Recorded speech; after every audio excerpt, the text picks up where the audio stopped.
Good evening, everybody. Happy Monday. Let's start with some exercise. I didn't run today because I had to have my car repaired. Yeah, I didn't have chance to exercise because my car was in the repair shop during the lunchtime. Yeah, and also my toe is kind of recovering too from that minor injury. So let's do ground swimming. Yeah, ground swimming. Oh.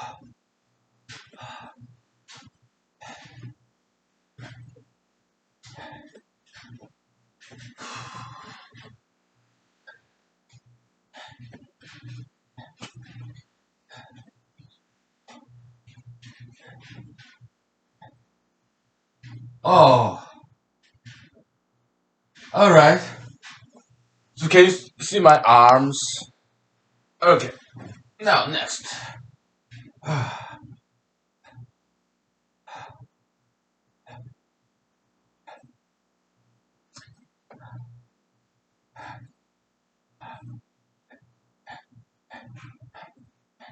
Wow.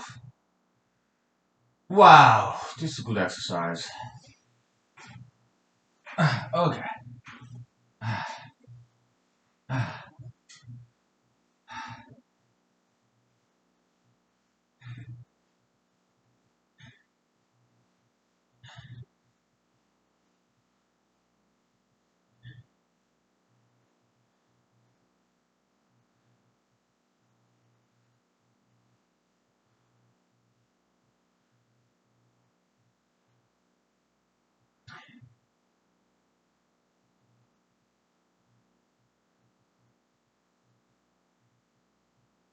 Okay.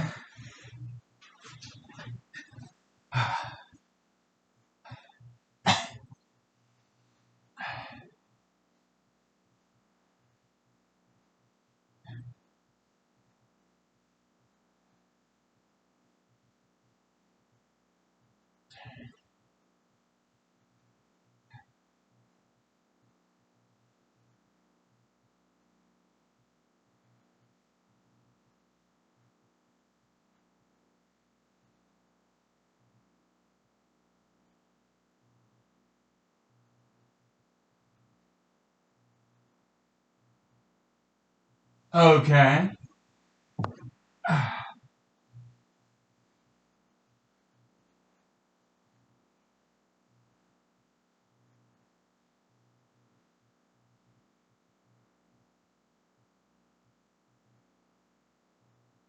Oh,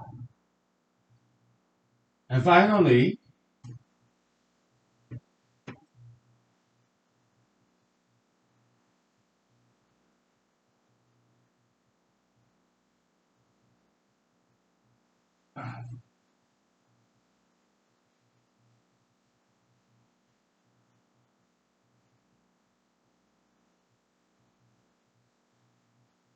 wow, that will do. So how long did it take? 3 minutes? Yeah, good exercise. All right, let's take 5 minutes break. Whew.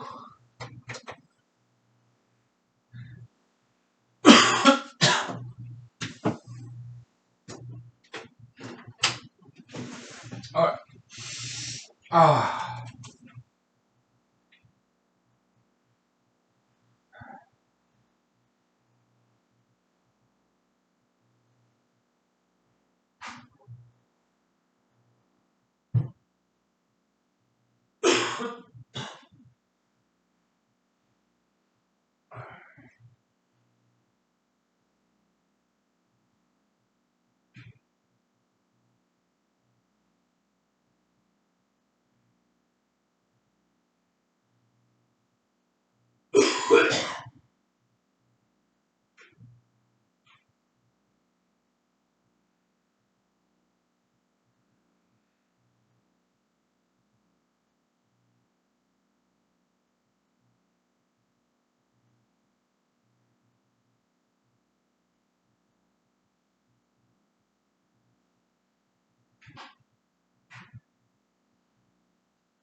Very fast.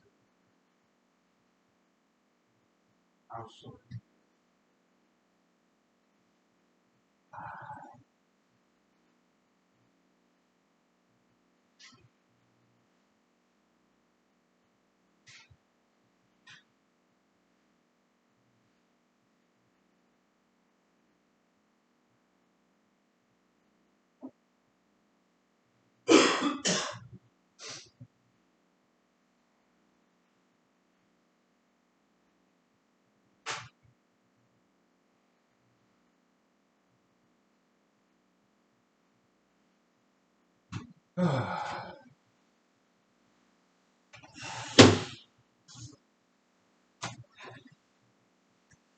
Okay. Yeah. Let's grab some drinks. Give me 1 second. Well,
Sorry, yeah, I had to chat with my friends. So, um, okay.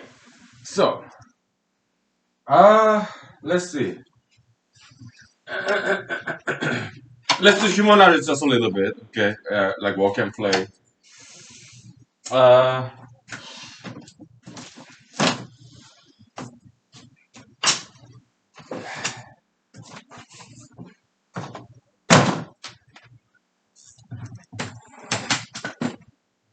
okay.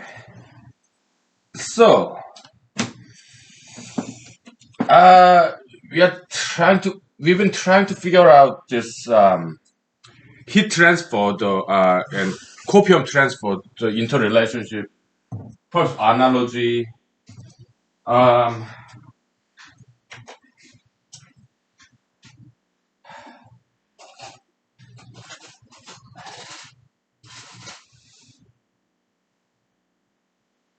and yeah, we're still thinking about it, working it out because I haven't quite got it yet, and the we're dealing with like copiomology, the new metaphysics. By the way, happy Monday, everybody. Yeah, just got back from work and my car is repaired, so I can now close the window without manually closing it. And let's see.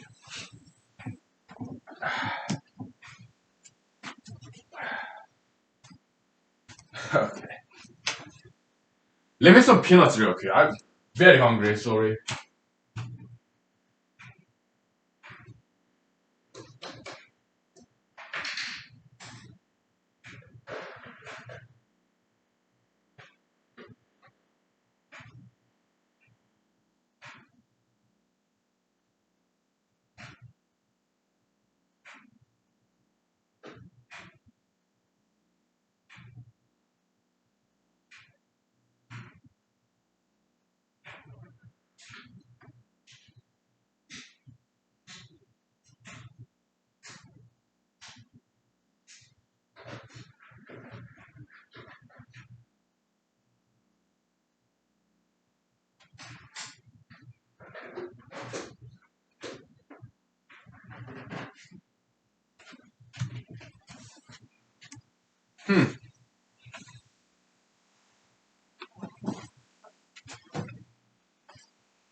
I just 3 spoonful of peanuts, and yeah, that should be good for now. Okay, so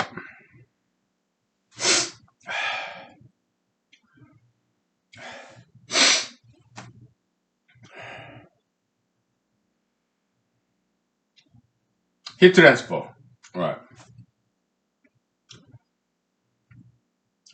Well, we'll just do step by step. Oh, okay.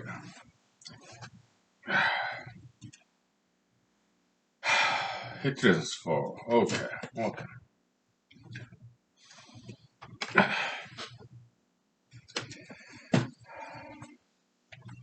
Metaphysics. Yeah, I'm not ready to write yet. By no means. So you have hot object and cold object. Oh, sorry. Come into contact, then transfers from heat energy transfer from hot object to cold object.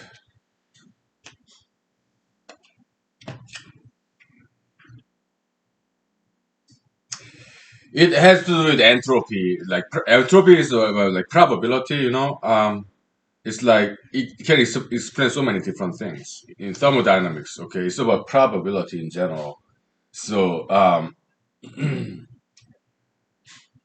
basically, it's saying there's more probability that heat goes from here to there, hot to cold, as opposed to from cold to hot. The second law is one implication of second law of thermodynamics. So in physical chemistry, they go very deeper into second to explain second law of thermodynamics. They explain in terms of like probability. Okay, and I know just a little bit about it, not in too much detail. So it's like you have gravitation, right? So on the floor, you're holding a ball, right? And you let it go. It falls to the ground. That's more likely than this ball going up. Okay, so it's kind of like that, right? So entropy, second law of thermodynamics, it has many different things. If you delve into it, like physical chemistry. Okay, uh, so basically, one way to look at it is energy converts itself, but in a way that's more from more useful energy to more useless energy. Okay, so energy does not disappear, but the form of energy converts from the useful energy to useless energy. Okay, for example, this ball potential energy it can do, it's very useful, right? Yeah, it can turn the turbine and become electricity and whatever, right? But if you just let it go, it just drop and convert to kinetic energy and bounce it off a couple of times, and the potential energy just dissipates. It does not disappear, but it dissipates to like sound energy, heat energy. They will dissipate and become useless. All right, so the natural direction of energy conversion is from the useful to useless, right? Yeah. So that's one implication of second law of thermodynamics. Okay. Yeah.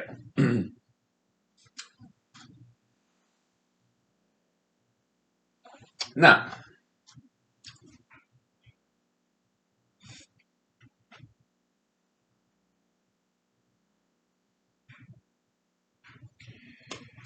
let's say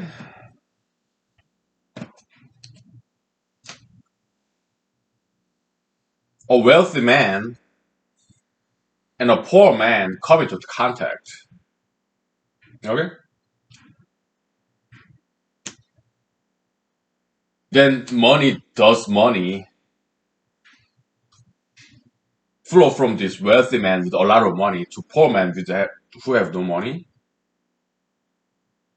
Just like a lot of an object which has a lot of heat energy, the heat transfer when there's contact to the object without any heat energy. Can we make the same argument? Right?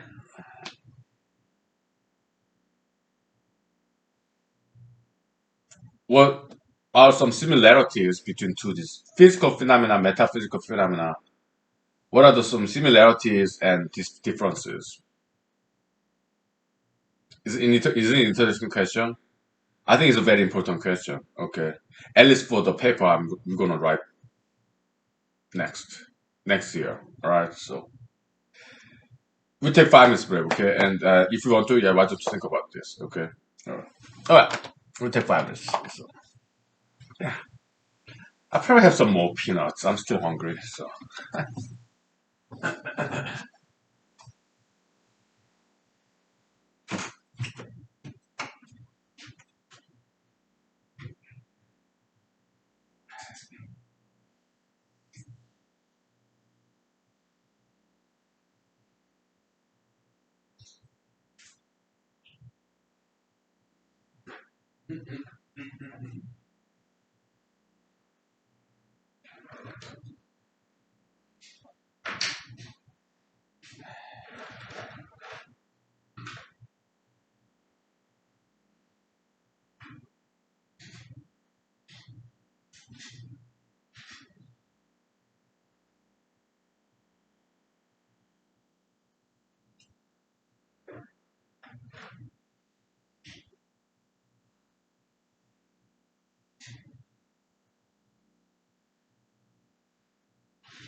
Okay.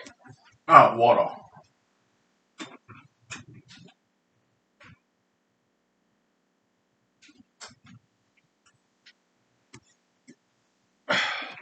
All right.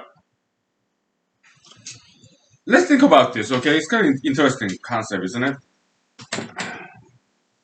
Interesting analogy, right? Yeah. Let's think about this because potentially this copiumology, this copium transfer theory, it may have some huge implication in like economics, sociology, and policy, politics. Okay, so I think it's very, very, very important that we get this straight. Okay, because there's nobody else who can do this except for us. Okay, so that's kind of our mission here. All right. Uh, I mean, for example,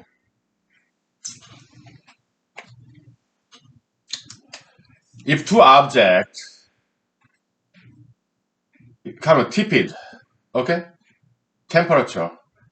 Same, or it could be both cold or both hot, but let's say they equal temperature object. Then there's no net heat transfer between two objects. Okay. And what's good analogy to that?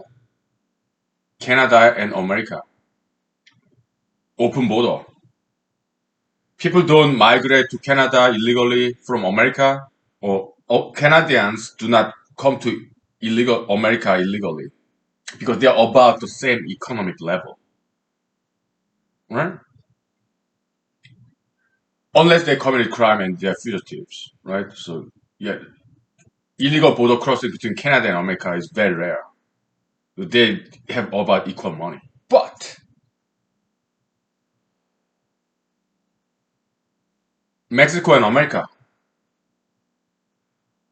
typically Americans don't illegally cross Mexican border to go to Mexico. Why? Unless they are some criminal fugitives. Okay. That happens sometimes, right? But Americans typically don't migrate or illegally migrate to Mexico to get better jobs. Why? Because America has more money and more job opportunity than Mexico. So, but a lot of Mexicans do come illegally to America to make more money, right? It's a fact, right? That's why President Trump tried to build a border, kind of insulator, right? Border wall.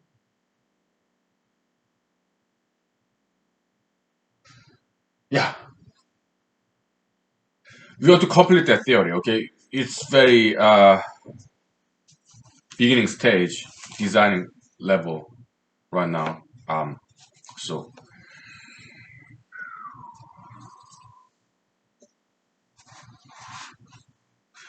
yeah, we are doing metaphysics. It's not political propaganda or anything. Okay, so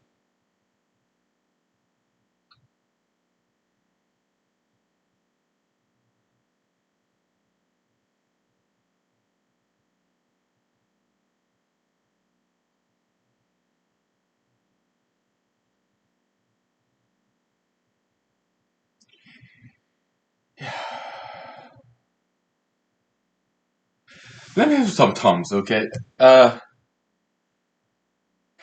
we'll take 5 minutes break again. I'm sorry. Yeah, some stomach ache because it's kind of empty now. Well, I don't feel like eating yet though.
Okay, so let's make some concrete examples, okay? Because before we abstract it, before we make some generalization, we need to first look at some examples, real world examples, okay? So, um, I mean, easy example, charitable contribution. There's a street mendicant, beggar on the street. Yeah, some people with more money sometimes give free money to hungry people, right? Donation. It happens. Sometimes. Not always.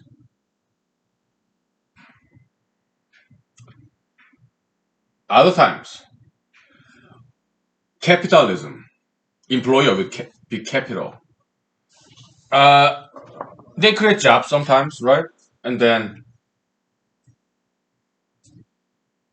they hire poor employee and give money. But it's an exchange though. Employee, they work for the employer, right? But what about net copium transfer? Is it labor exploitation? Minimum wage owners, are they being treated unfairly? At least one person also, Karl Marx, he thought it's not fair to for employees to get minimum wage. There's socialism, communism, okay? Uh, let's think about that, okay? So,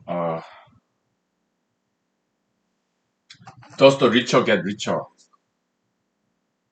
and poorer get poorer? Is it a fair system? Capitalism. Okay? At least Karl Marx said thought so. He thought it was unfair system. So he advocated communism, advocate for common property, right? Yeah, equal distribution of the wealth, all right.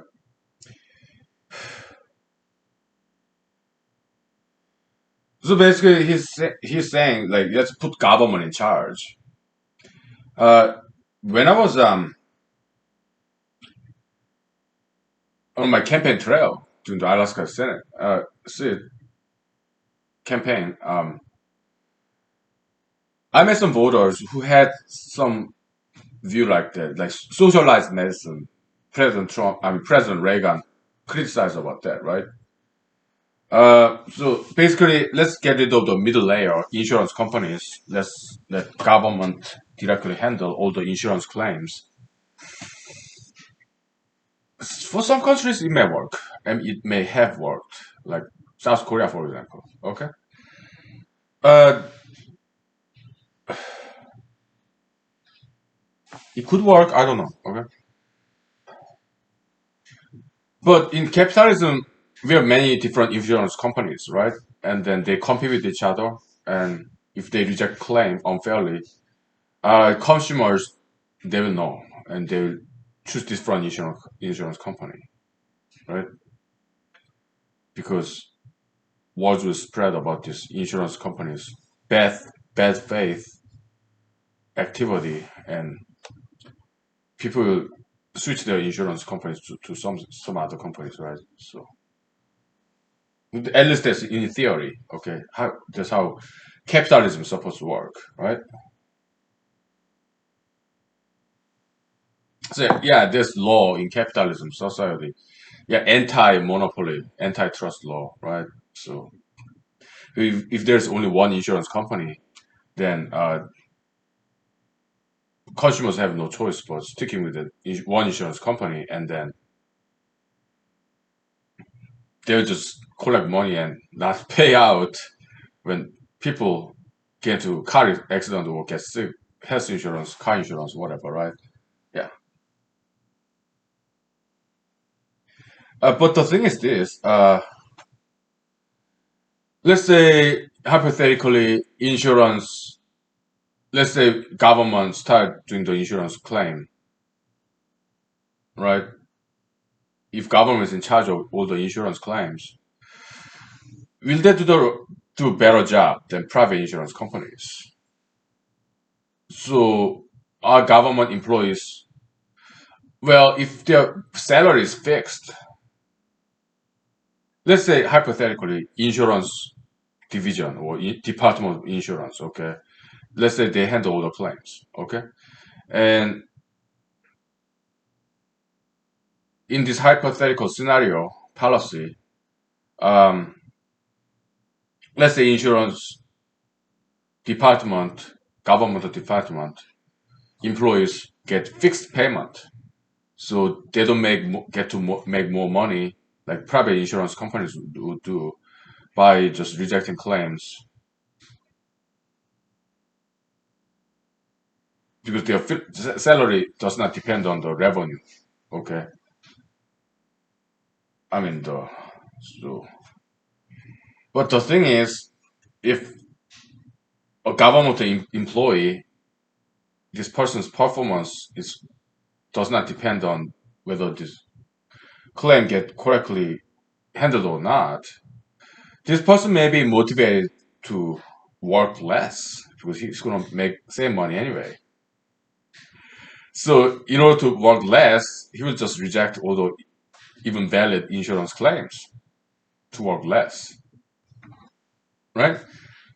So that's the criticism, common criticism in against communism. If people make same money anyway, will they motivated to work,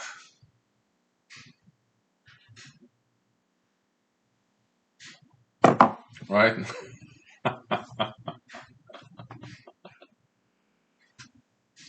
And can we trust Department of Insurance administrator, the top dog in that department, like Secretary of Insurance, for example?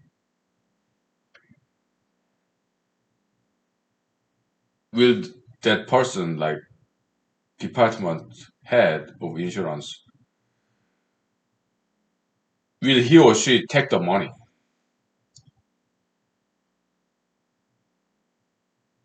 Corruption. Can we trust the ethics, morality of government employees? Well, then, what about making Department of Insurance department head as an elected position, say every 4 years? We are keeping open mind, okay? So because there's some criticism about insurance companies, right? Yeah, they sometimes reject like legitimate claims. So can we come up with a better system? Let's keep an open mind, okay? Because those issues were raised by some of the voters that I met. Okay. Yeah, let's keep an open mind, okay?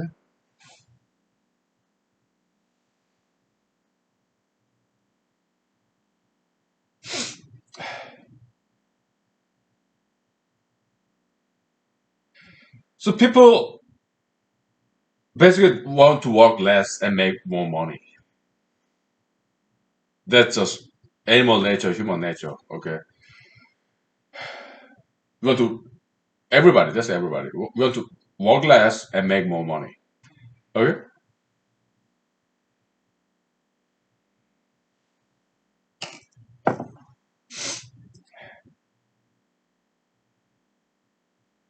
So can we design a system where only hardworking people can make more money? That would be fair system, wouldn't it? Okay. And can we so natural tendency is this. People want to work less and make more money.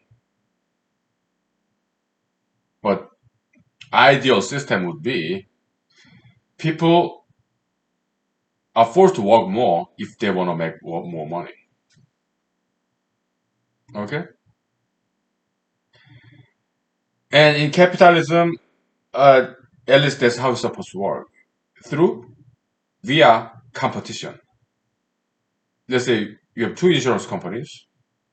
One of them take all the insurance premium and they don't administer any claims. They just reject all the claims. They keep the money to themselves. And another insurance company work hard to manage all these claims, handle the money out. Okay, so people will go to that more diligent insurance companies, right? So yeah, ideally, yeah, more diligent insurance companies will get more customers. Okay, but if government agency like Department of Insurance handle all the claims, it kind of become monopoly. Okay, it's kind of become monopoly. Okay, and the Department of Insurance will be a very big department.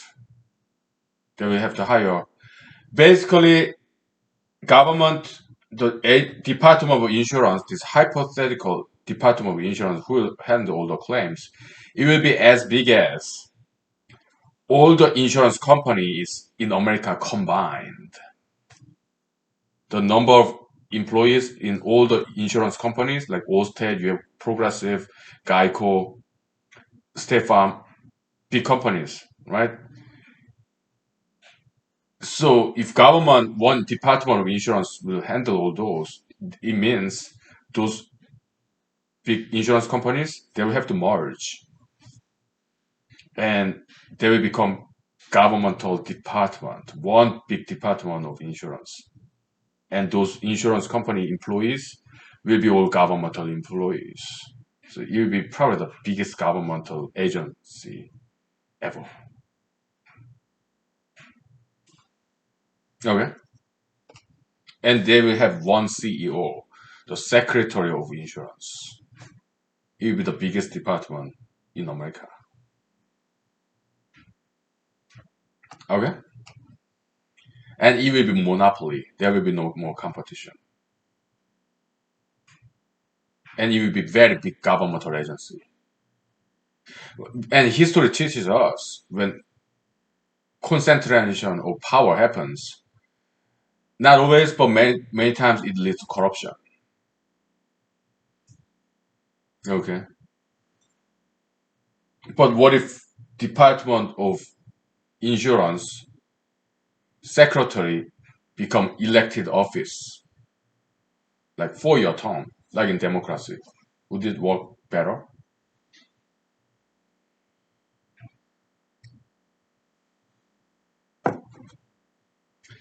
Well, possibly, but the thing is this, okay, so Department of Insurance secretary in this hypothetical agency, okay, this person will have humongous power, right? So there'll be a lot of competition to fill that public office, Department of Insurance secretary, okay? Assuming that person is not appointed by the president, but is elected directly by the people, voters, okay? We're doing brain exercises, thought experiment, okay? So with logic. So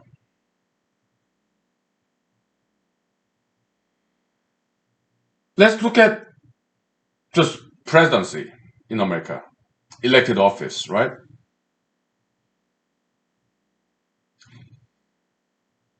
Has it been working very well? I don't think so. I look at President Trump, President-elect Biden, very incompetent people, right? They're the ones who end up getting elected. Why? Because they shake a lot of hands with rich, wealthy people, influential people. That's how typically politicians in democratic countries get elected. They spend a lot of time with people. Okay. Um, Many times powerful people. Okay. Now, so like President Trump or President-elect Biden, they get a lot of campaign contributions from highly influential industry, people, wealthy individuals, corporations. through like PAC, super PAC, they kind of bypass all the election law. Okay, so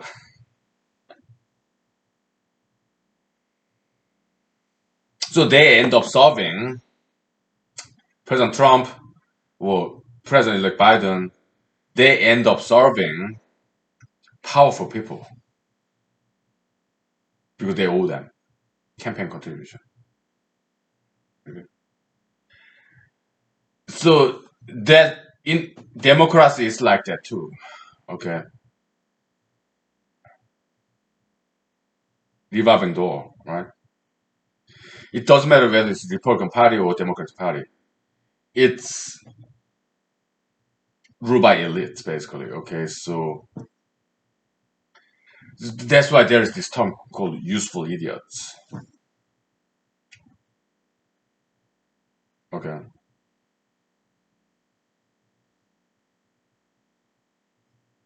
because we vote for President Trump, we vote for President-elect Biden, but do we really get any benefit, or are they pretty much the same? Same?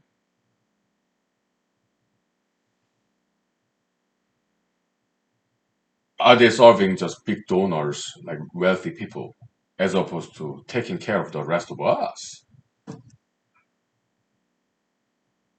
Right?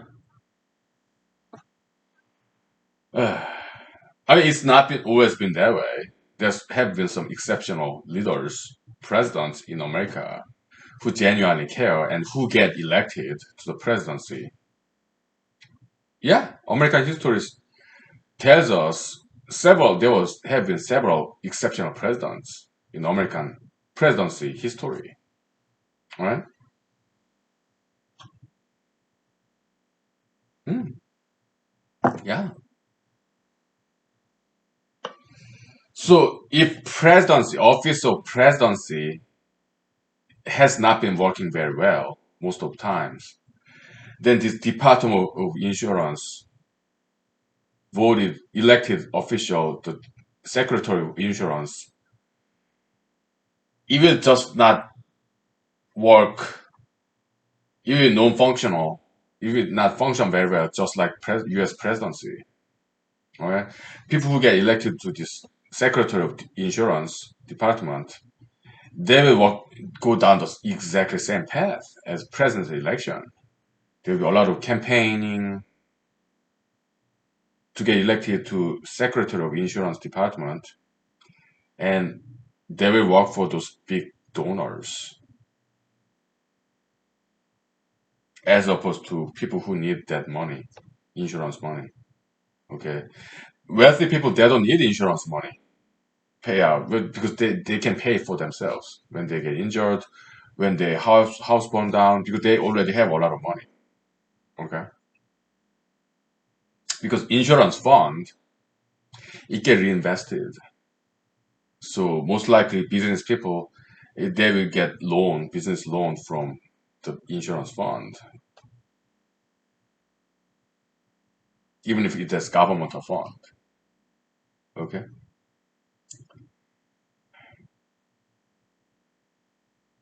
Or this big insurance fund, it may circulate to other departments of the government too.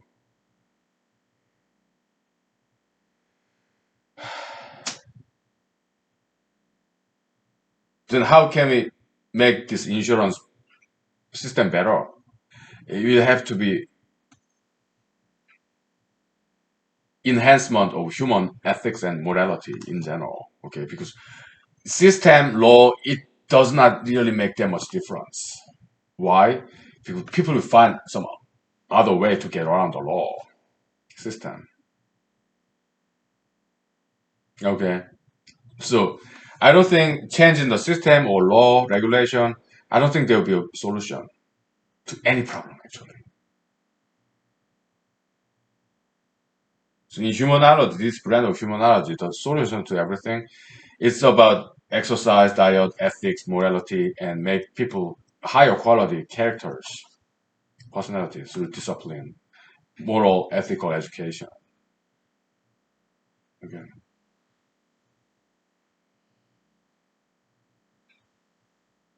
I don't think changing law or system would do anything. That's my opinion. Okay. Well, let's take 5 minutes break, okay? And then it's just an application of this metaphysics, but we continue developing this metaphysics, copiumology, okay? Copium transfer theory, okay? All right, let's take 5 minutes.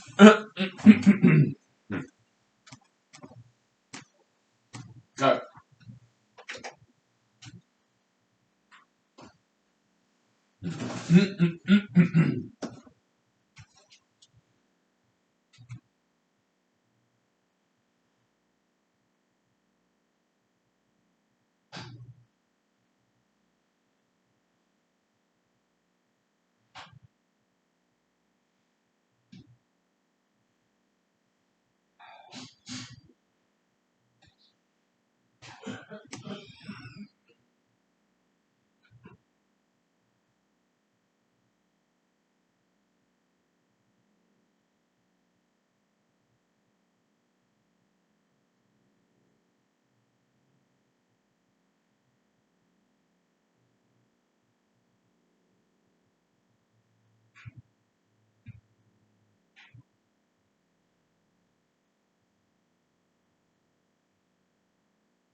Okay, there's some spider over there. Let me get it.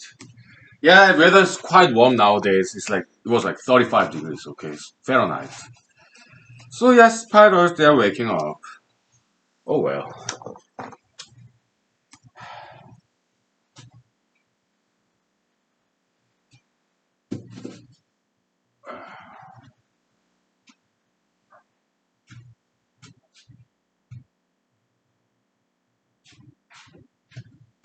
Okay. So I was reading that I mean I don't have that book anymore because I discarded that book. Yeah, the Miss Mary Trump's book was that too much and never enough, something like that, right? So yeah, she told this story. President Trump's mother got robbed, parking lot of a supermarket. Because she's rich, she got a lot of money, but she's old lady. So a robber, younger guy, robbed her, took her purse. Okay. Because criminals, yeah, they're like lawless animals. Okay, they're kind of animalistic. Okay, so yeah, money, and this guy has stronger muscles. And poor old lady, I mean, President Trump's mother, old lady. So yeah, copium transfer. Okay, how was it possible? Well, she got what he needed, money, and he's stronger than her, and she didn't have any bodyguard. She should have, and she was driving Rolls Royce. It's too obvious, right? And it was like Brooklyn. Yeah, there's some tough, rough neighborhoods there. Yeah. So he was physically stronger, and she got what he needed, money. So yeah, copium transfer. We come up with the education, right? Yeah. The strengths, yeah, he's stronger than the lady, and She has what he needed, money. Okay.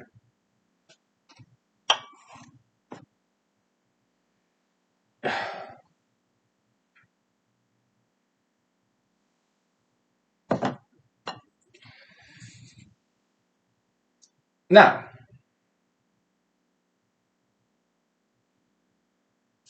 how about politics? Politics. Okay, so uh,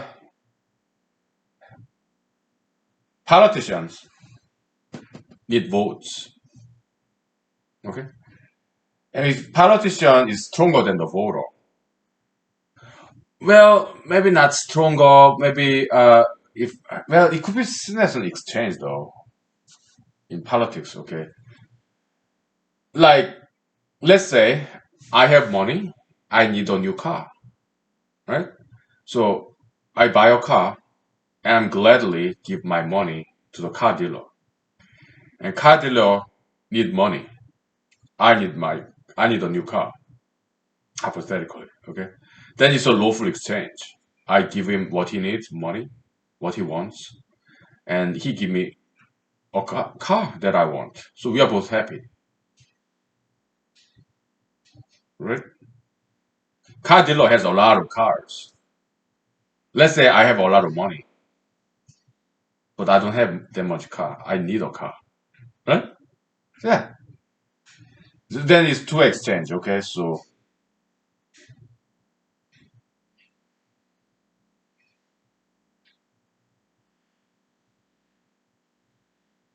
it's kind of like diffusion concept, right? Molecular diffusion. Let's say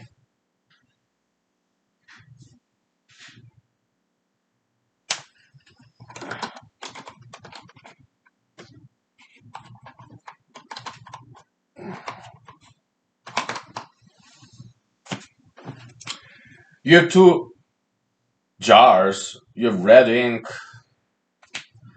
and you have blue ink, right? And if you open the gate, blue ink will diffusion, the dissipation, right, to the red cup, and red ink will go to the blue cup. And then these two cups now merge together, we become purple. Right? Yeah. Okay. Yeah, it's second law of thermodynamics is diffusion. Yeah, second law of thermodynamics is very fundamental law in thermodynamics and physics, chemistry. It explains so many different things. Okay, so the natural order it goes toward the more like disorderly state. That's what entropy. Yeah, increases. Entropy means the degree of disorderliness, more like chaos. Right? Yeah, instead of the dividing blue to blue, red to red, yeah, they tend to mix unless there is some divider. Okay,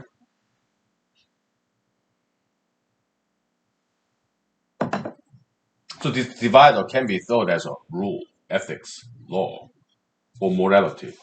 Like in humanology, we want blacks to be blacks, whites to be whites, brown to be brown. We don't want them all mixed together. Okay, we want diversity. Okay, so yeah, that's the moral, ethical rule in anti-ultra interracialism. Okay, so we don't want all this chaos, tepid water. We don't want that. We don't want cold water to be cold water, hot water to be hot water.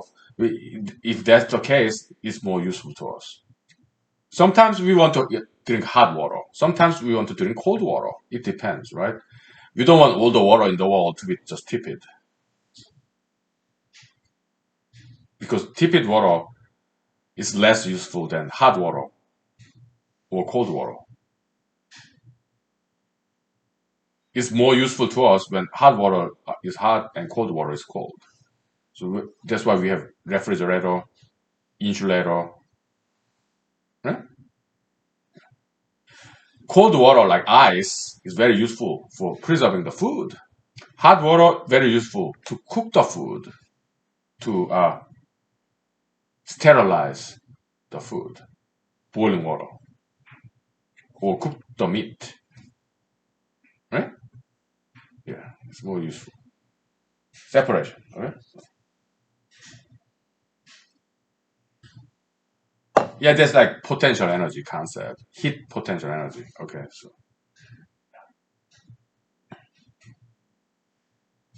hot water has a lot of potential to be useful. You can cook meat, right? Sterilize vegetables, whatever. Okay?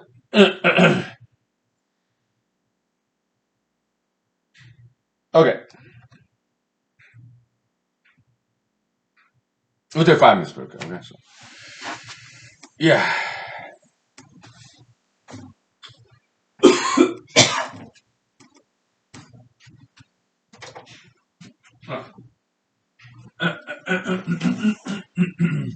All right.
All right.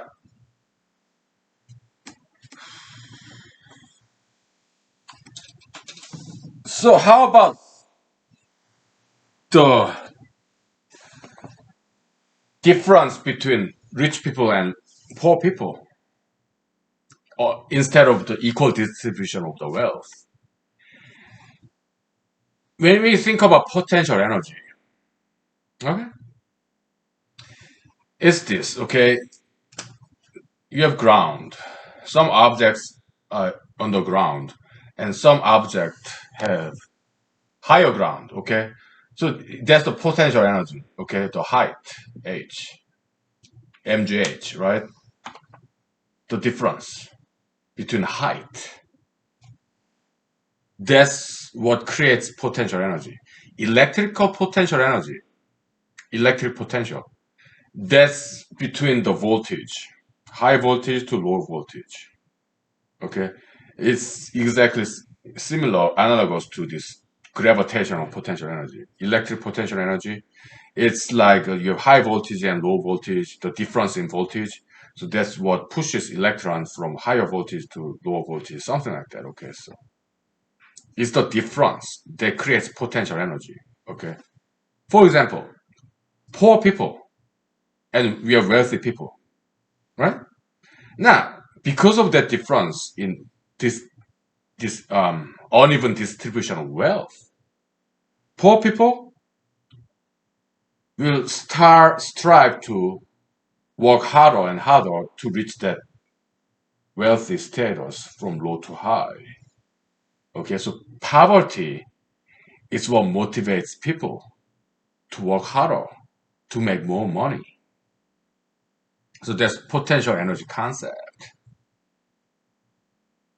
So it's a, in a way, it's a good thing that some people are wealthy and some people are poor, as opposed to even distribution. Like instead of being blue and red, everything mixes together and become purple.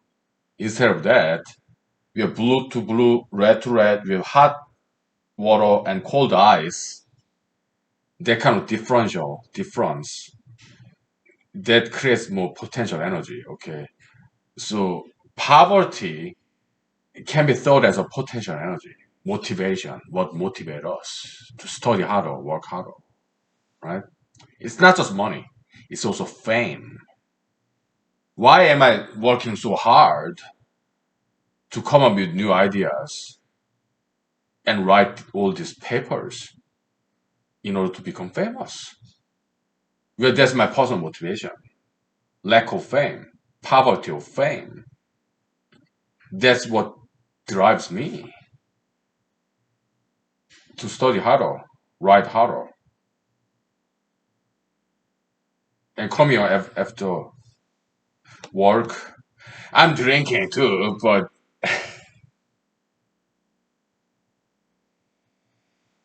I kind of work hard. If not hard, I work somewhat.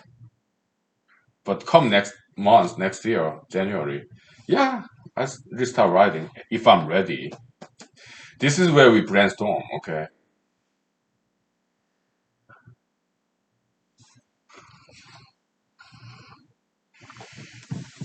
where's my current red currant jam vodka?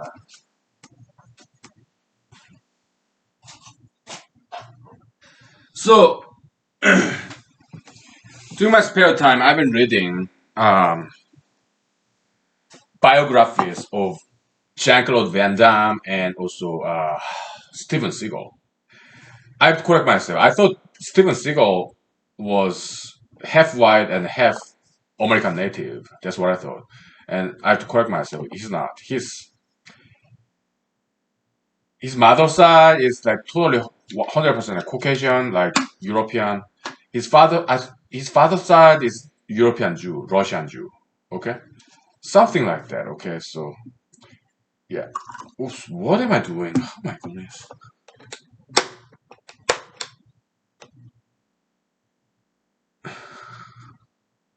Whatever, it's not that important. Ah,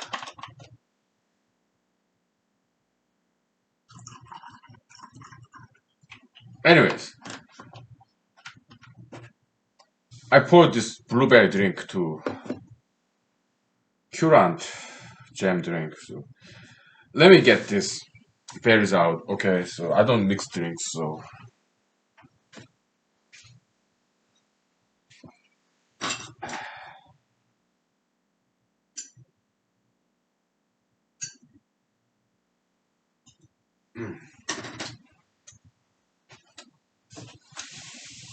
all right. Ugh. Ugh.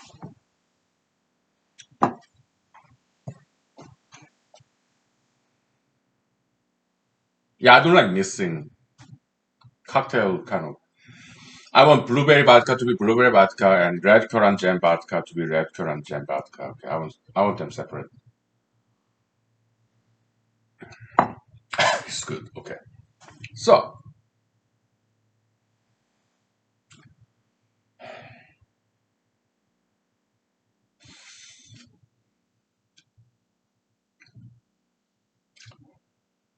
So why did I bring up the Jean-Claude Van Damme and Steven Seagal's biography? Yeah, it was very interesting life story.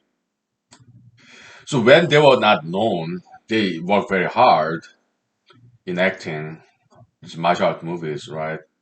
But once they got their fame, they kind of got complacent. All right, they didn't work as hard once they became famous. Okay, because now that they are wealthy, money, power, fame, famous superstars in Hollywood, internationally, so they lacked motivation to work hard. But when they lacked money and fame, they worked very hard and made good movies. But once they got money, power, fame, they would start to marry different girls after another girl, after another girl. Okay, they will focus on this bedroom pleasure, so to speak. Okay, that's typical Hollywood actors. You know, like Leonardo DiCaprio and Jean-Claude Van Damme, Steven Seagal. They're all the same. They go down the predictable path, common pattern. Right?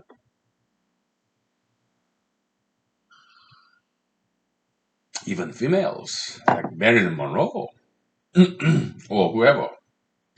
When they were not known, they worked very hard, but once they become famous, yeah, they didn't work very hard. They would come late to the set, filming location, okay. They didn't work very hard, okay.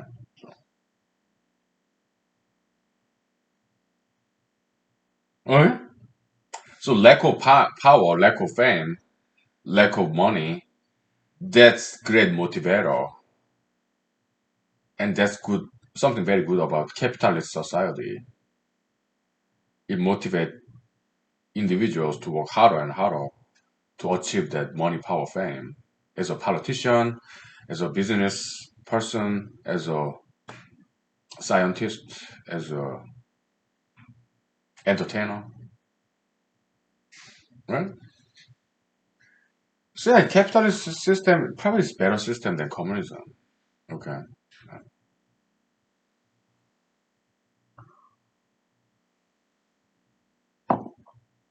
okay, okay.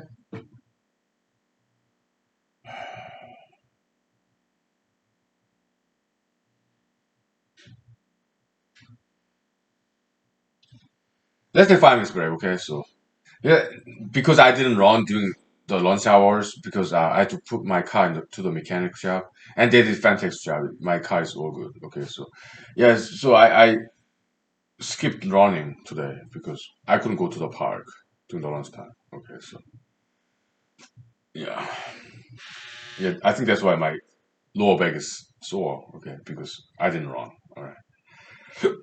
Yeah, I'll run tomorrow. Also, my toe is almost healed. Okay, it's probably 90% healed up. Okay, so I'm giving some break to my toe that I got injured. I guess I hit a furniture.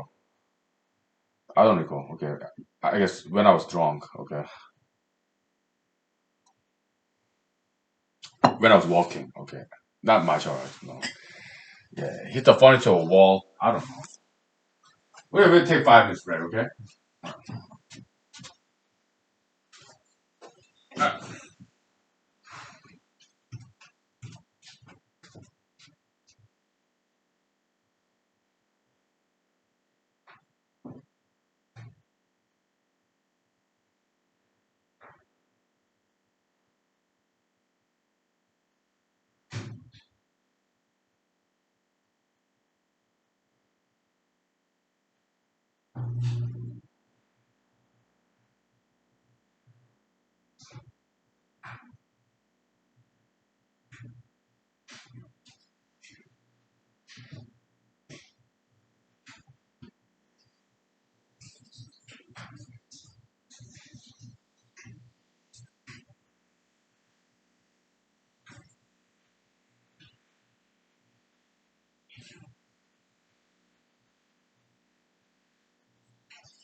Well, I kind of apologize if I'm being too conservative here as opposed to neutral. But, well, I tend to be more conservative than liberals. Okay, so it's just me. Alright. Feel free to disagree with me. Because everybody has different ideological leanings, right? So, so yeah, Mr. Jean-Claude Van Damme and Mr. Steven Seagal, they kept on making movies, but they kind of failed to make a comeback. Yeah, their movies like kind of low class movies, B movies, second class movies. Yeah, direct to video, skipping the theatrical opening. Okay, yeah, they call it DTV, direct to video. Alright, that's most of their later career, film career. Right, they failed to make a comeback. Okay, probably because they failed to reinvent themselves. Okay, some others did. One example, President Trump. Okay, yeah, he achieved good deal in real estate development, and he reinvented his brand. He renewed his brand as a reality TV show host, apprentice, right? And after that, after he had enough with the entertainment industry, he reinvented himself again as a politician, and he became the president of the United States. Okay, yeah, we can appreciate that whether you are liberalist or conservative. Okay, but by all means, by and large more successful than average Americans, right? At least in terms of money, power, and fame. Yeah, so he transformed himself from in business and then entertainer and then politician. So he kept moving on to different parts of the world, different industry, right? Different area, business, entertainment, politics. Right? Hey, look at him. He's in his 70s. He's still running, and we don't know what he's going to do next. Next chapter in his life, maybe journalism, maybe. Right? That's some people speculate, right? Yeah. Like Trump TV. I would love to watch that. Trump News channel. Trump News channel. TNC. Oh, I would love to watch that. It'd be entertaining news. Probably with the fakest news, right?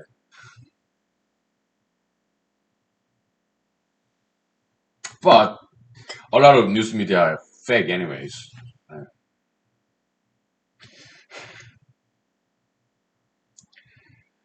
But Mr. Jean-Claude Van Damme and Mr. Steven Seagal. Actually, Mr. Steven Seagal, he tried to rebrand himself. He went to music industry. It wasn't too successful, but at least he tried. And then his environmentalism, right? Yeah, he tried, but it didn't quite wasn't quite received very well. But well, at least he tried, right?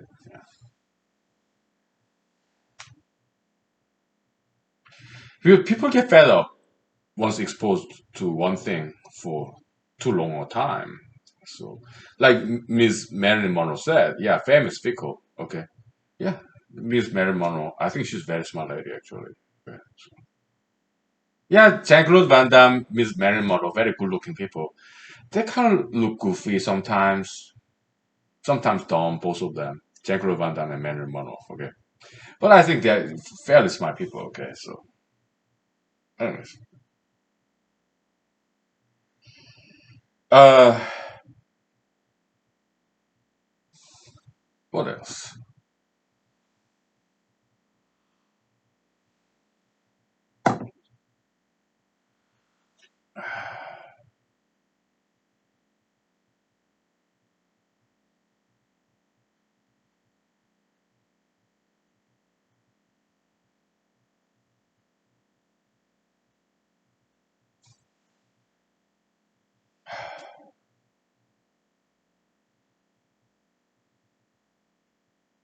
So this look like one way, okay, but we can think of this as a two way, okay.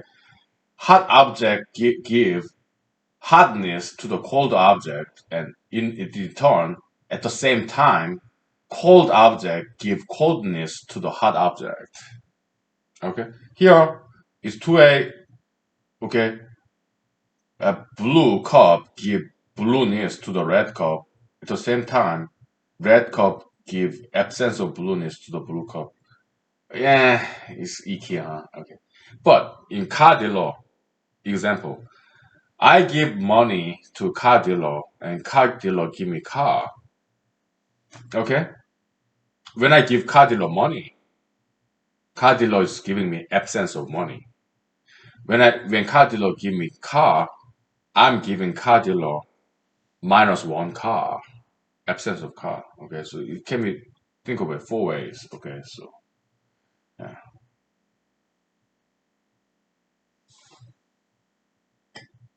If I give $1 to a beggar, it's like as if give the beggar, Mr. Beggar is giving me negative $1. Okay, there's copium arithmetic. Okay. Minus A minus plus 1 is equal to A plus minus 1. Okay? Okay? Yeah, copium arithmetic. Right, so what else?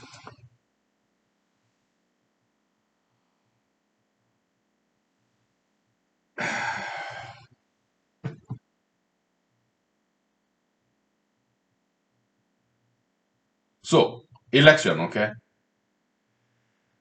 Yeah, so politician during the campaign promise something, right? Campaign promise. And voter, if a voter likes that idea, like President Trump building the Mexican border wall, some conservative like that idea. I'm one of them. Okay. So yeah, I voted for him 2016. Okay. In return, he did build. At least he started to build a wall. All right. Yeah. It's give and take. Give him something he wants. My vote 2016, and he give me something back, building the southern border wall. Right. Yeah. So it's kind of a purchase exchange. Okay.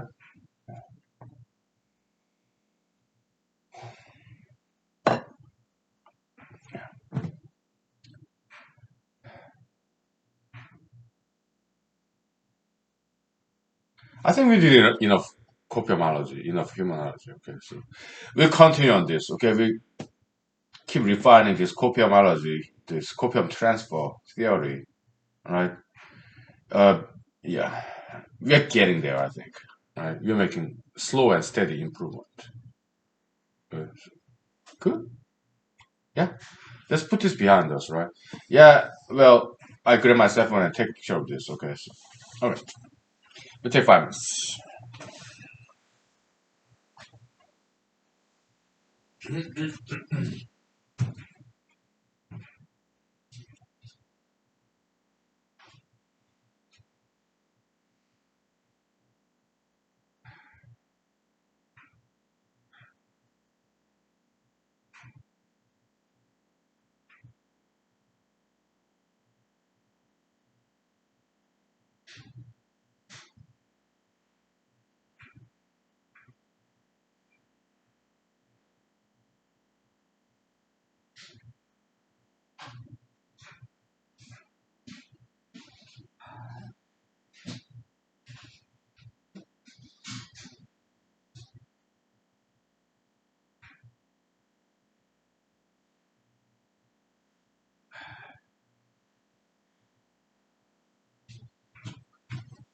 Yeah, I forgot to open the window.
Okay. Okay, let's take a picture of this.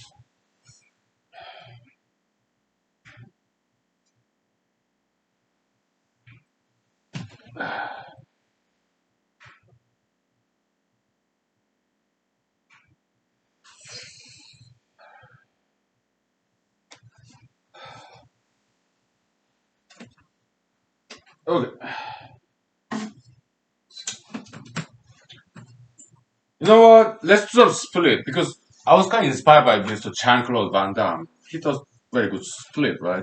Yeah, I mean, I'm not good at it, but it's good for stretching. Okay. Oh. Ah. Ah.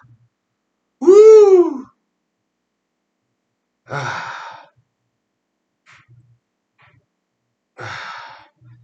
Oh, that's good enough. Oh. Sideway. Whew. Ah. Ah. Oh. Oh. That's good. The other way. Woo. Ah. Oh. Ah. That's enough. Yeah. Now I'm hot. Let me turn off the heat off outside. Oh boy.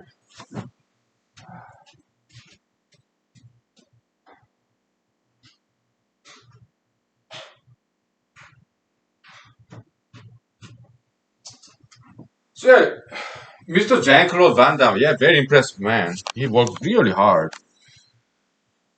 He was like do all this muscle training and learn karate.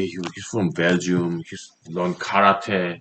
Later on, he learned taekwondo, kick, and Muay Thai, right? When I was in Europe, and then he is very accomplished karate athlete when he was in Belgium. Yeah, he won a lot of awards, some kind of championship in Europe, karate, Shotokan karate. Okay, so yeah, he was a very accomplished karate athlete in Europe, and then he came to America with his friend and to be an actor. So he got some odd jobs, right, initially, and then he made it. Impressive. Yeah, somehow he, because he was a martial artist, very good martial artist, he befriended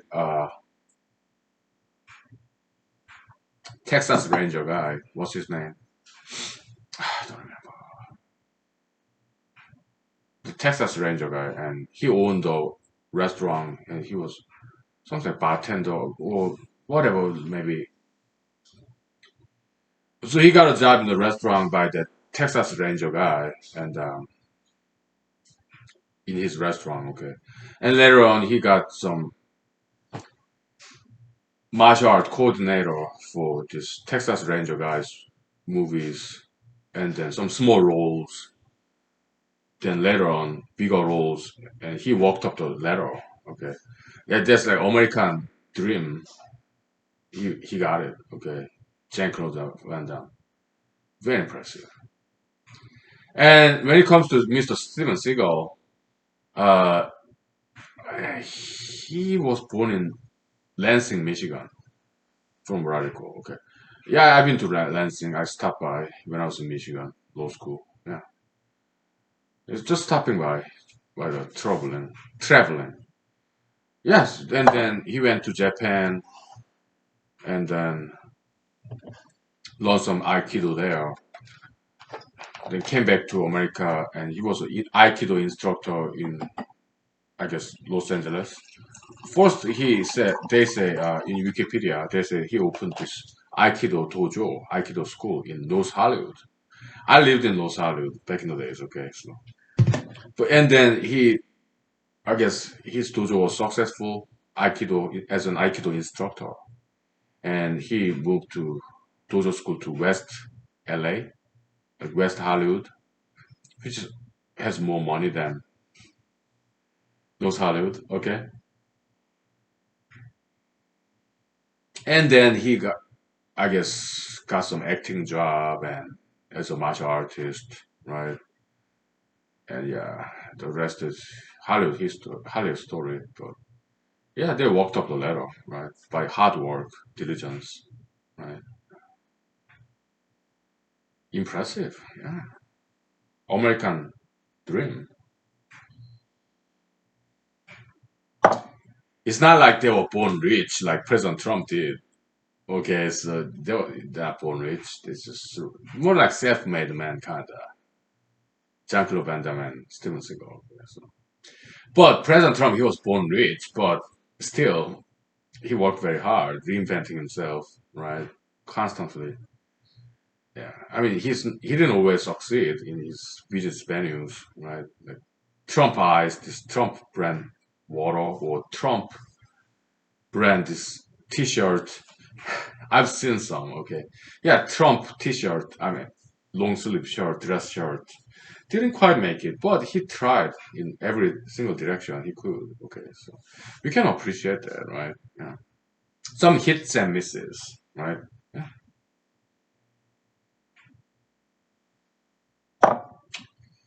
Impressive. So some people were born rich, some people were born poor, and even people who are born rich, some people succeed and some people don't. Even people some who are born poor, some people succeed and some people don't. So it's like two by two table, right? Born rich, born poor, right? And then success, failure. All those four quadrants exist in two by two table. Okay. Yeah. So it does not matter whether a person is born rich or born poor. Because people who are born rich, some of them succeed, some of them fail. People who are born poor, some of them succeed and some of them fail. So the bottom line, it does not matter whether you're born rich or born poor. You may succeed, you may fail. Okay. It depends on individual diligence, discipline, perseverance. In that sense, God is fair. Right? President Abraham Lincoln, he was born poor, but he became president of the United States. Right? Two term, right? I think. Unlike President Trump, okay. Unless he rerun in 2024 and get elected, okay. So whatever. So my lower back pain is gone now. Yeah, I'm drinking alcohol. It relaxes the muscle, and I'm relaxing. Did some split, right? Yeah. So my back pain is gone. Good.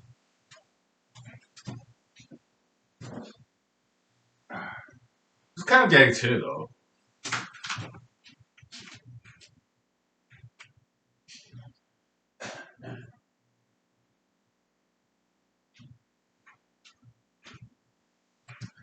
Yeah, I want to be famous, but whether fame happens or not, to me, it doesn't matter too much.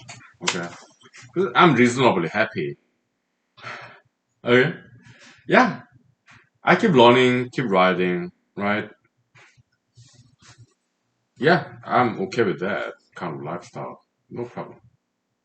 Every 2 years, I run for some political positions, and offices and interact with people. So yeah, that's the plan in my life. So my attitude is like, yeah, I write all these papers. If I don't become famous, that's fine by me. Okay. 'Cause I enjoy writing, right? Discovering, learning, yeah, inventing, yeah. So it's a happy campus. So yeah. But fame, desire for fame does motivate me to work hard, write, discover. Yeah. So it's all good. Let me get toilet paper is ran out.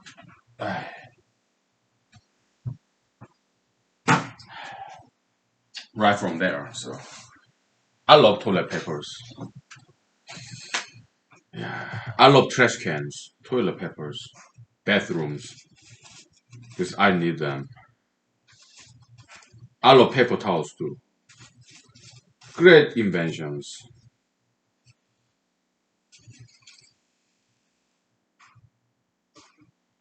Do you want to be famous? I don't know. Not everybody wants to be famous, right? Yeah. But I certainly do. Okay. Why? Well, I mean, there's this guy, Anthony Bourdain. He was a cook. I think he was a veteran too, army veteran, I think. Anthony Bourdain, he passed away, right?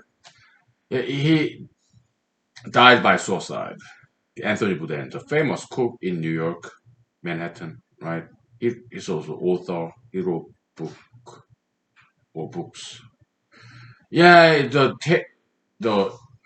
cable TV is some food channel, I guess. He traveled the world, Anthony Bourdain, and go to different countries, show the viewers this exotic food all around the world, right? Yeah, and he was studying jujitsu as well, martial art. Okay, so yeah.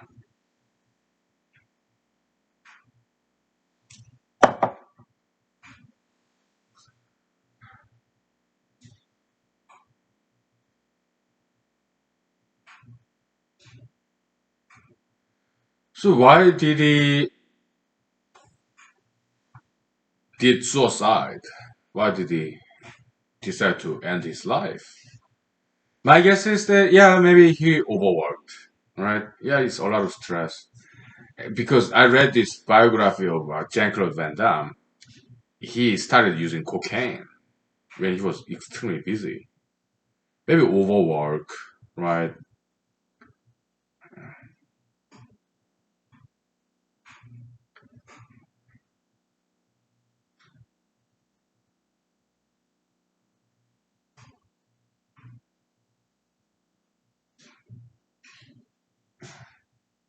What's the solution?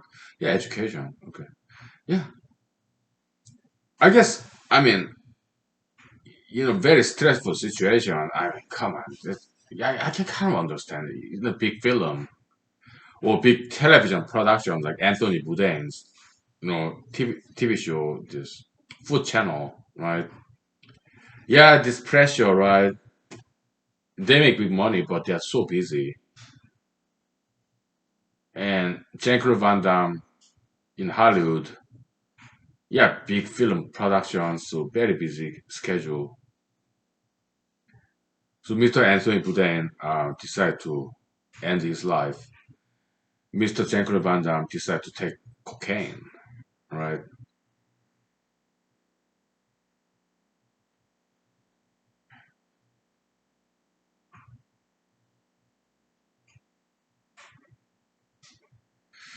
But I don't think it has to be that way. Okay, if I were in, I would, if I maybe in the future, okay, maybe let's fantasize hypothetically, okay. Let's say I become very famous, right? Hypothetically. How about you? How about you become very famous and very busy? all the stress, busy schedule, how would you deal with it? Okay? We take 5 minutes break, okay? And why just think about that? If you want to be famous, okay? Because you need to have some game plan, right? You don't want to terminate your life like Mr. Anthony Bourdain did, and you don't want to use cocaine like Mr. Jean-Claude Van Damme did when they were extremely busy, heavy schedule, big international hit TV show or movies, Hollywood movies. Okay, how would you deal with that kind of situation? Highly stressful. Okay, yeah. Well, just think about it if you want to. Okay, yeah, yeah. I'll tell you what I would do in case I become very famous. Okay. Yeah, some fantasy time, daydreaming, night dreaming. Okay, just for fun. Okay. So, all right, we'll take 5 minutes break.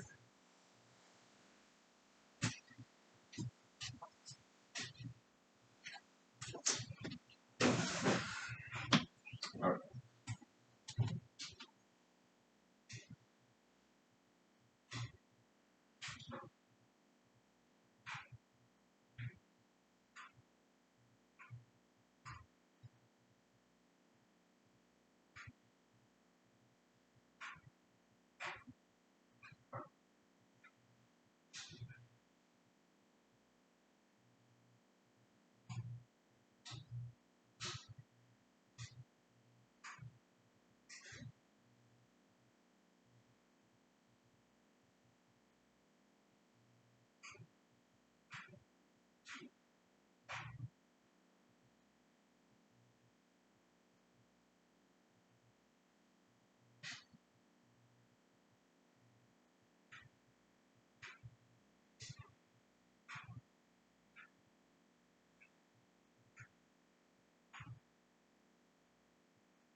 Okay. So, when I was in Los Angeles, California, I dabbled in acting, right? So I went to this workshop, the workshop kind of class, right?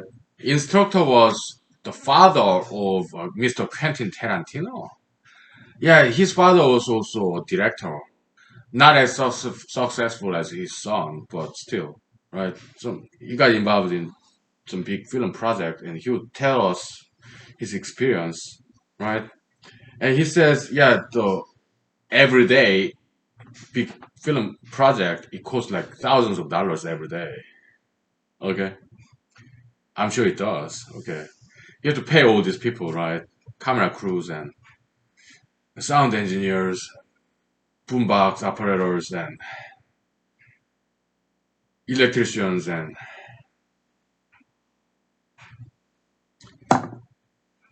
costume designers, and makeup artists,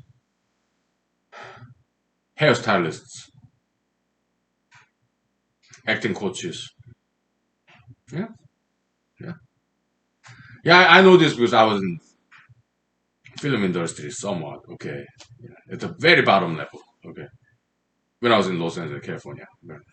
In Madison, Wisconsin, I took some classes like backstage craft, right? Like behind the scene, behind the curtain.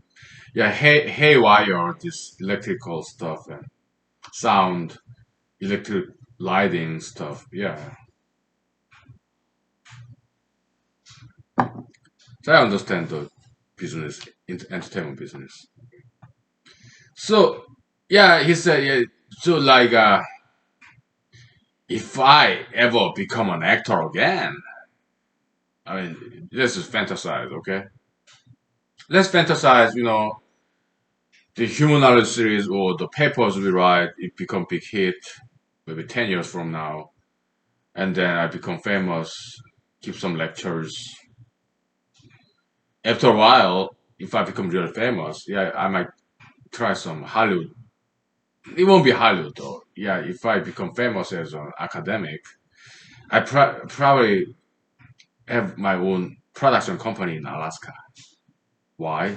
Because in Alaska during the summer we have long daylights. Hollywood was established because you have long sunny days and it does not rain very much in Los Angeles, California. Okay, before Hollywood, it was New York, Manhattan, New York. There was the hub of all the film production. Okay, but they migrated from New York, Manhattan, New York to Los Angeles, California.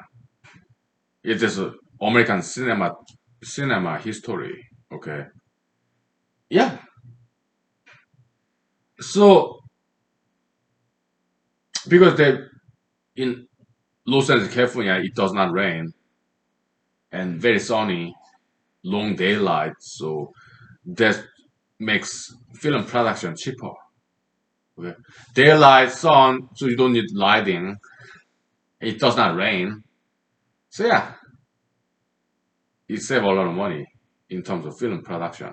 Okay, so yeah, that's why filmmakers migrate from Manhattan, New York to Los Angeles, California back in the days. Probably early 1900s. Okay. Yeah. Because read a lot of books and watched a lot of documentaries about American cinema history. Okay. So yes, Thomas Edison, motion picture invention, right? Also phonograph, yeah, all that stuff. Thomas Edison, Eastern Coast. Yeah, the Wizard of Menlo Park in New Jersey, right? Yeah. It was all in Eastern Coast back then, way back then. That 1800s, right? Anyways, so if I make it as an academic, if I become famous, yeah, I do lecture around in academia, universities, right? And then after that, what? Would I want to be politician or would I be filmmaker? I don't know. Okay, but if I decide to, I want to do both, one at a time, though. Okay, but if I decide to become filmmaker, I won't be going back to Los Angeles, California. That place is too dry and hot. I get in that kind of environment. I get constipation. Right? I don't want it. Right? So probably I make entertainment production company here in Alaska. Because during the summer, we have long daylight, longer than Los Angeles, California. Okay, yeah. And in Alaska, we have talented people, very beautiful men and women. No lack of talents in Alaska. Okay, writers. Okay, some filmmakers, cinematographers too. Yeah, and but as a fantasy, okay, if I go back to Los Angeles, California, and give me one second. Kind of getting chilly.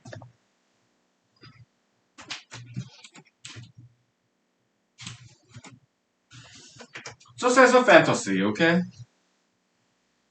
Daydreaming, night dreaming, right? Just imagination. If I end up going back to Los Angeles, California, which won't happen, okay? And become a big movie star, film star, okay? This high budget production with major studio like Columbia or Paramount, whatever, okay? And if they demand me work like 7 days a week, I would say no. You know what? Yeah, you don't have to give me $2 million for this starting film project. Just give me $1 million, okay? But I need 1 day off, Sunday, where I can just relax. Okay. Yeah, I will cut down my salary in exchange for my 1 day off every Sunday, once a week. Sunday, I will turn off my cell phone, okay? I just stay in my hotel room and just drink vodka, whiskey, okay, just relax. Because I'm a spiritual Jew, alright? So I need 1 day Sabbath, alright? Yeah, I need it. Okay, so yeah, you propose me, give me $2 million for this movie. You don't have to. Okay, we cut down. Okay, let's renegotiate. Right, just give me $1 million, but I in return I need 1 day off, Sunday, every week. All right, so that's how I would do it. Why? I should take care of myself. I should be in charge of my own well-being. Otherwise, nobody will. Okay. Money, yeah, $1 million for this movie, that's enough. I don't need that much money. $2 million is not necessary. But I need 1 day off though. Sunday, every week. Sunday, my cell phone will be off. Right? I won't be accessible. Okay. Yeah, I'll renegotiate. Okay. Yeah, less money, no problem. I don't need that much money. Right? But I need 1 day off every week at least. Okay, so that's how I would do it. Okay. Yeah, no problem.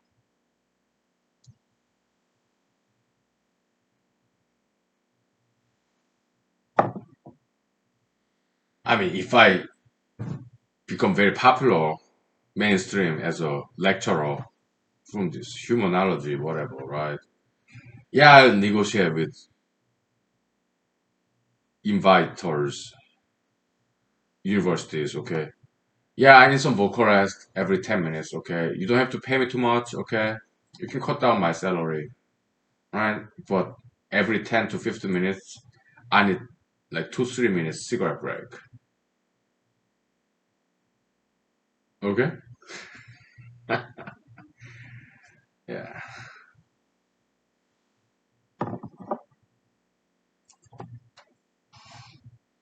But you cannot drink in the classroom. Oh, no problem, okay, yeah. That's fine. Just fantasization, right? Imagination. Or it could be just Zoom meeting, right? If I'm in a Zoom meeting, Zoom lecture, virtual lecture, okay, yeah, they're not gonna smell me even if I drink alcohol, right? So I if I have just some plastic cup like this, right? They're not gonna know if I'm drinking water or vodka.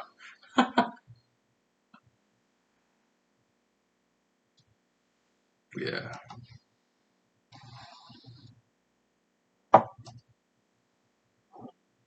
If they don't allow this 2, 3 minutes cigarette break after every 10, 15 minutes, yeah, I can cope with that because I just ask the students questions, comments, complaints, and let them talk so that I can just rest my voice every 15 minutes. Okay, I'll just listen, right? Yeah. Resting my vocal cord. Yeah, yeah, some game plan, some fantasization, right? Yeah. Let's take 5 minutes break, okay? All right.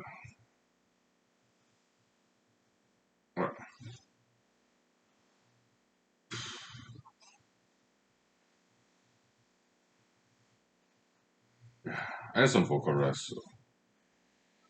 Yeah.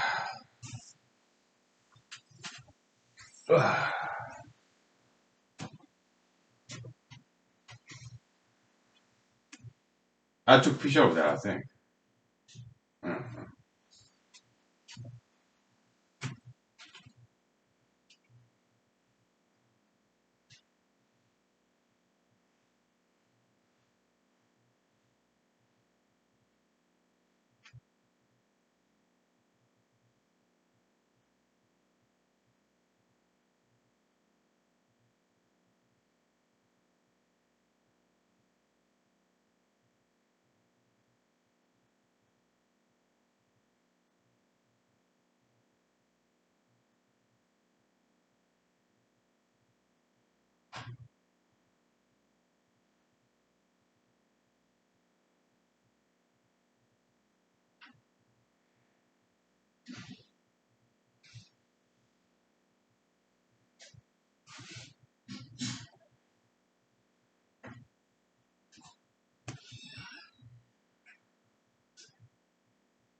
Okay, we're back. So, let me make sure my zipper is closed. Okay, so I don't want my flyer to be wide open. Okay, that would be rude. So, anyways, yeah, it's closed.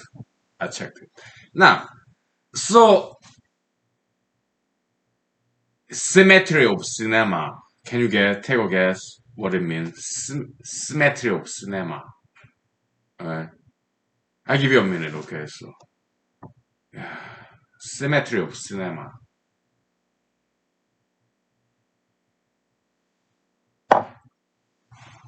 Yeah.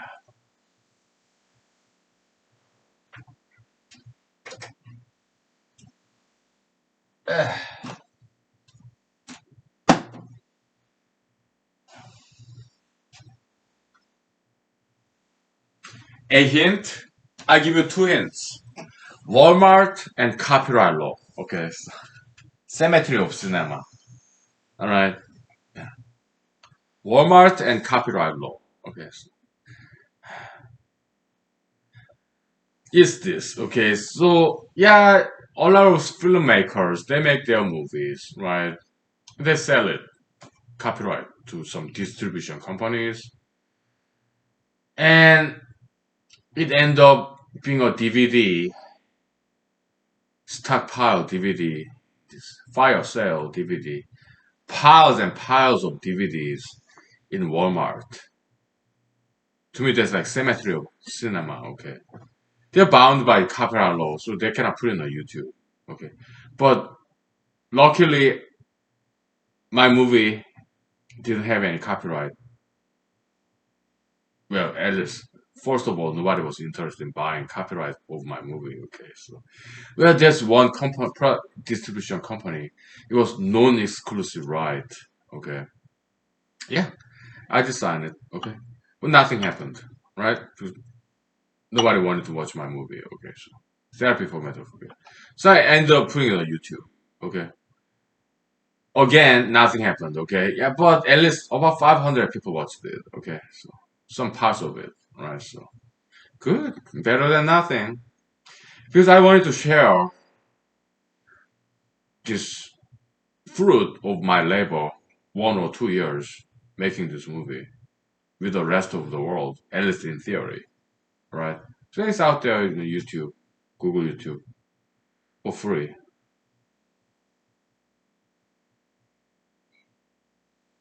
To me, that's enough. Right. Yeah, I wrote these papers, right? I put it out there in the online database so that people can read it.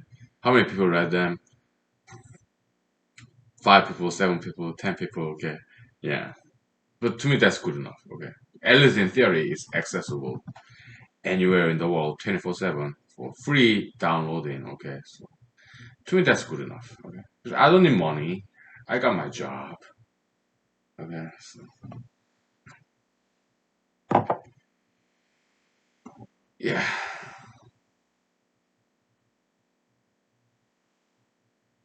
I don't crave for money. Okay, I don't need that much money. If I pay my bills, that's good enough. But I do want to be famous. Why? Because I want to save the world, right? So I have all the solutions in my head, and all those solutions. It's not just me. I learn from other people. Okay, and you're a very big part of that. These solutions to the world's problems. Why? Because you're here with me. Okay, we are doing this together. Okay, so yeah. So, but if I become famous, yeah, I can preach to the world for solutions of world problems, right? So I can make a bigger impact, bigger difference if I'm famous. Okay. Yeah, fame can be a very good tool to save the world. So that's the only reason I want to be famous. At the same time, yeah, it'll be fun, right? Getting interviews, spotlight. So I'm kind of attention seeker. Okay. Yeah. I like attentions. The excitement, being in a spotlight. Not everybody wants that, but I'm one of those people who want that. Okay.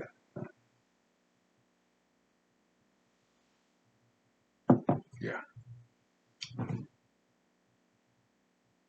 I don't know about you though. Okay. Yeah. I mean, everybody's different, so yeah.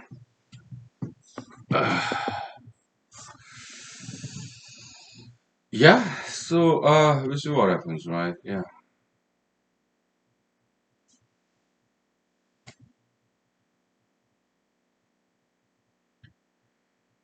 Okay. It's been 2 hours, right? Yeah. So what I'm gonna do after this episode, I think I might watch this one Jean-Claude Van Damme movie that I've read, some plus summary. It was very interesting because Mr. Jean-Claude Van Damme was a cop in this movie, and he went to prison for undercover operation, right? And he met his nemesis. What's the name of this movie? Okay, I don't think I ever watched it. Okay, so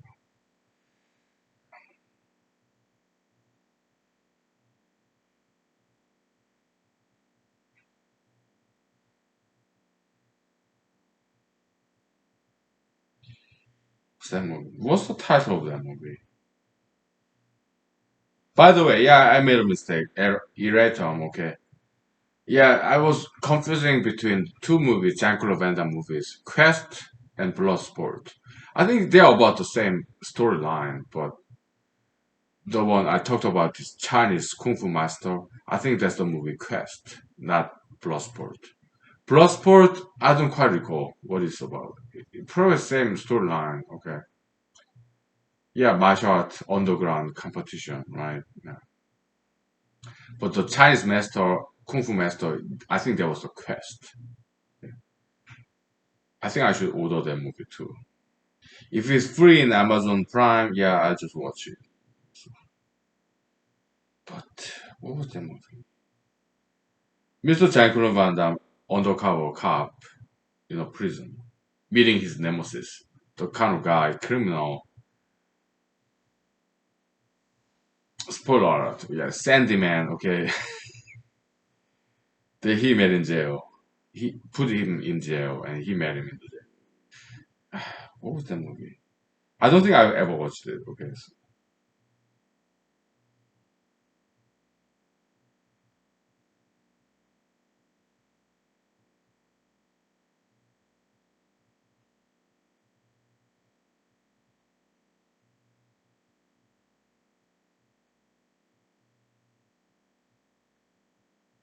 Death Warrant.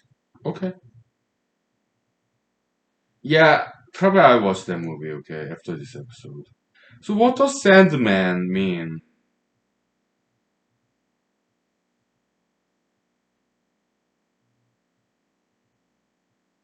Mythical character in Western Northern European folklore, okay, who put people to sleep, encourage and inspire beautiful dreams. So it's a good character in European mythology, I guess. Okay. Put people to sleep, inspire beautiful dream, okay.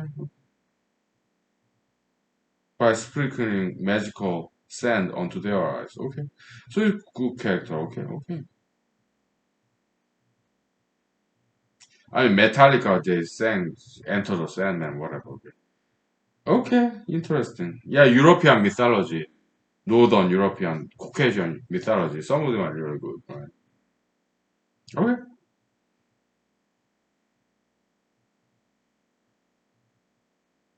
so Death Warrant. Yeah, I think I'll watch that movie. Okay, okay.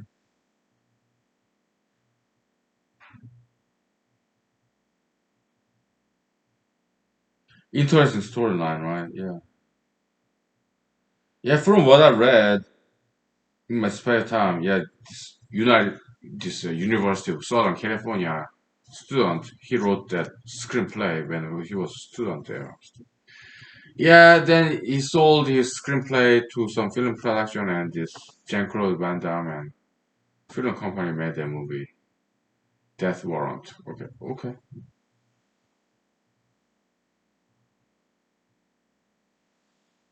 Okay.